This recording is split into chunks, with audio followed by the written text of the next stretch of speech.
IMF এর নির্দেশে 1 August pay স্কেলের গেজেট প্রকাশ। সর্বনিম্ন বেসিক 20,000 টাকা বৃদ্ধির চূড়ান্ত সুপারিশ করা হয়েছে।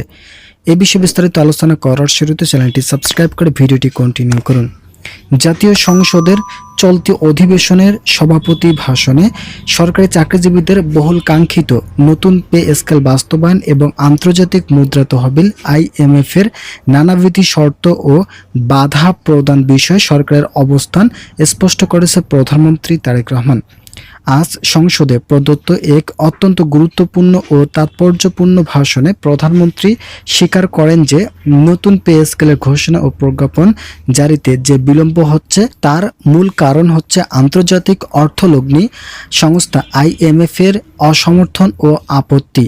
আইএমএফ এর এই মুহূর্তে নতুন পে স্কেল বাস্তবায়ন বিষয়ে ভিন্ন মত পোষণ করায় ও ঋণ সহায়তায় নানা কাঠামোগত শর্ত আরোপ করায় কিছুটা প্রশাসনিক জটিলতা তৈরি হয়েছিল। তবে প্রধানমন্ত্রীর দৃঢ়তার সাথে পুনর্ব্যক্ত করেন যে সরকারি কর্মকর্তা কর্মচারীদের জীবনযাত্রার মান উন্নয়ন ও অর্থনৈতিক নিরাপত্তা নিশ্চিত করতে সরকার খুবই বদ্ধপরিকর। কিন্তু বর্তমান সরকার সম্পূর্ণ বদ্ধপরিকর এবং আন্তর্জাতিক সংস্থার সাথে দফায় দফায় আলোচনার মাধ্যমে এই সংকট সমাধানের পথ সুগম করা হচ্ছে।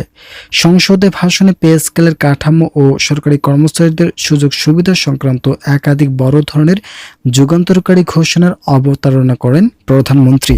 তিনি জানান, নতুন পে স্কেলের মূল কাঠামোর সাথে সাধারণ চাকরিজীবীদের স্বস্তি দিতে এবার 11 থেকে 20তম গ্রেডের কর্মচারীদের জন্য বিশেষ রেশন সুবিধা চালু করার সুনির্দিষ্ট চিন্তাভাবনা করছে সরকার। প্রধানমন্ত্রী আশ্বস্ত করে বলেন, রেশন সুবিধা যুক্ত হওয়ার অর্থ এই নয় যে অন্যান্য প্রচলিত সুযোগ সুবিধা সংকুচিত করা হবে।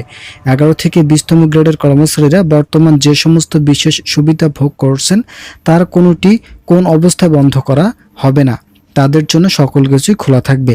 একই সাথে প্রান্তিক ও নিম্ন গ্রেডের সরকারি কর্মীদের পারিবারিক নিরাপত্তা জোরদার করতে বিশেষ ফ্যামিলি কার্ড প্রদান করার সিদ্ধান্ত নেওয়া হয়েছে। আপনারা অবশ্যই চ্যানেলটি সাবস্ক্রাইব করে ভিডিওটি কন্টিনিউ করুন। এছাড়াও সার্বিকভাবে বেতন ভাতা বৃদ্ধি ছাড়াও অবসরপ্রাপ্ত চাকরিজীবীদের পেনশন ভাতা উল্লেখযোগ্য হারে বৃদ্ধি করার সুনির্দিষ্ট পরিকল্পনা বাস্তবায়িত হচ্ছে।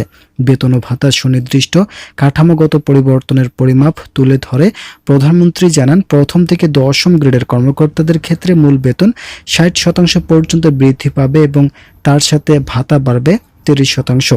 অন্যদিকে তুলনামূলকভাবে কম আয়ের সাধারণ কর্মচারীদের সর্বাধিক সুরক্ষা দিতে 11তম থেকে 20তম গ্রেডের কর্মচারীদের মূল বেতন রেকর্ড 170% পর্যন্ত বৃদ্ধি করার চূড়ান্ত প্রস্তাব করা হয়েছে এবং তাদের ভাতা 50% বাড়ানো হবে। বেতন ভাতার এই বিপুল পরিমাণের পাশাপাশি 11তম থেকে 20তম গ্রেডের কর্মকর্তা কর্মচারীদের জন্য যে বিশেষ রেশন সুবিধার কথা ভাবা হয়েছে তার আওতায় প্রতিটি পরিবারকে প্রতি মাসে সরাসরি 70 কেজি চাল, 10 কেজি আটা, 10 লিটার সয়াবিন তেল, 2 কেজি চিনি, এছাড়া 5টি সাবান এবং 4 কেজি ডাল সরবরাহ করা হবে। এই রেশন ব্যবস্থা চালুর ফলে বর্তমান বাজার মূল্যের ঊর্ধ্বগতির মধ্যেও নিম্ন গ্রেডের চাকরিজীবীদের জীবনযাত্রার এক অভূতপূর্ব স্বস্তি আসবে বলে প্রধানমন্ত্রী আশা প্রকাশ করেন। ভাষণের চূড়ান্ত পর্যায়ে সমস্ত জল্পনা কল্পনার অবসান ঘটিয়ে নতুন পে স্কেল কার্যকর হওয়ার সুনির্দিষ্ট সময়সীমা ঘোষণা করেন প্রধানমন্ত্রী তারেক রহমান। আপনারা অবশ্যই চ্যানেলটি সাবস্ক্রাইব করে ভিডিওটি কন্টিনিউ করুন। নবম পে স্কেলের সকল নিউজ সবার আগে পেতে অবশ্যই চ্যানেলটি সাবস্ক্রাইব করতে ভুলবেন না। প্রধানমন্ত্রী আনুষ্ঠানিকভাবে জানান যে আগামী আগস্ট মাসের বেতন থেকে এই নতুন পে স্কেলের সুযোগ সুবিধা সরাসরি কার্যকর করা হবে। এর জন্য প্রয়োজনীয় প্রশাসনিক ও আইনি প্রস্তুতি প্রায় শেষ পর্যায়ে রয়েছে এবং সকল প্রক্রিয়া সম্পন্ন করে আগস্টের মাঝামাঝি সময় নতুন পে স্কেলের চূড়ান্ত গেজেট ও প্রজ্ঞাপন প্রকাশ করা হবে। আইএমএফ এর সব বাধা ও চ্যালেঞ্জ অতিক্রম করে আগস্টের মাঝামাঝি গেজেট প্রকাশ এবং আগস্টের বেতন থেকে প্রতিটি কার্যক্রম বাস্তবায়নের এই দৃঢ় অঙ্গীকার সংসদে সদস্য ও সাধারণ চাকরিজীবীদের মাঝে নতুন আশার সঞ্চার করেছে। প্রধানমন্ত্রী তারেক রহমান সংসদে তার দীর্ঘ বক্তব্যে অত্যন্ত স্পষ্টভাবে উল্লেখ করেন যে আইএমএফ এর আপত্তি বা অসমর্থন থাকলেও সরকার তা উপেক্ষা করেনি, বরং কিভাবে তাদের সাথে দ্বিপাক্ষিক আলোচনার ভিত্তিতে দেশের সার্বিক অর্থনৈতিক সামঞ্জস্য রেখে এই পে স্কেলটি দ্রুত ও কার্যকরভাবে বাস্তবায়ন করা যায় তা নিয়ে সরকারের উচ্চ পর্যায়ের নির্বিচ্ছিন্ন কাজ চলছে। তিনি জোর দিয়ে বলেন, যে কোনো আন্তর্জাতিক অর্থলগ্নি সংস্থার সাথে অংশীদারিত্বের সম্পর্ক বজায় রাখার পাশাপাশি দেশের নাগরিকদের স্বার্থ রক্ষায় সরকারের প্রধান অগ্রাধিকার। আইএমএফের যে সকল পর্যবেক্ষণ বা আপত্তি রয়েছে সেগুলোকে যৌক্তিকভাবে মোকাবেলা করে কিভাবে পে স্কেল পূর্ণাঙ্গ রূপ পাবে তার একটি সুনির্দিষ্ট রূপরেখা ইতিমধ্যেই প্রস্তুত করা হয়েছে এবং সেই অনুসারে অর্থ মন্ত্রণালয় প্রয়োজনীয় পদক্ষেপ গ্রহণ করেছেন।